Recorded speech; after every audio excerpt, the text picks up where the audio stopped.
Hello, everyone. Let's talk about effective sharing and listening.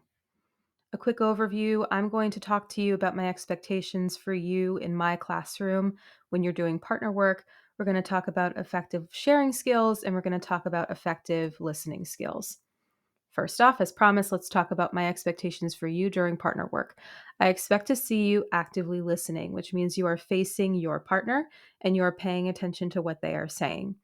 Noise level should be 2, which means you should not be whispering. You also should not need to project too loudly.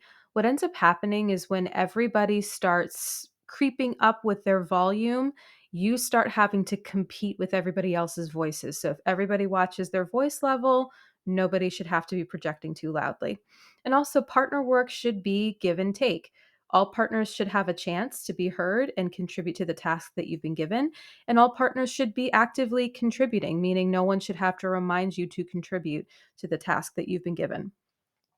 Let's talk about effective sharing. This is when you lead with a loud, clear, and proud voice. You don't sound like you're unsure of yourself. You read with expression, meaning you put emotion in, and intonation. Pay attention to the way I'm reading to you right now. My voice is going up and it's going down. And paying attention to punctuation. So pay attention to those commas. Pay attention to end punctuation like periods, exclamation points, and question marks. You would read a statement differently than you would read a statement with an exclamation point at the end of it, and you would read those two differently than you would read a question, for example. Share writing and ideas that you care about and be open to comments, suggestions, and compliments. We'll talk about how to be respectful when you're sharing those comments, suggestions, and compliments in just a second. Let's talk about effective listening.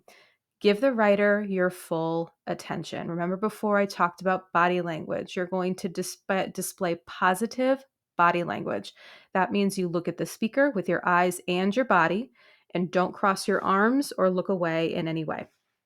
You're going to listen to the writer and provide constructive feedback after they are finished, which means you are respectful with the feedback that you provide. We're going to remember that we are being supportive of our fellow storytellers in this room.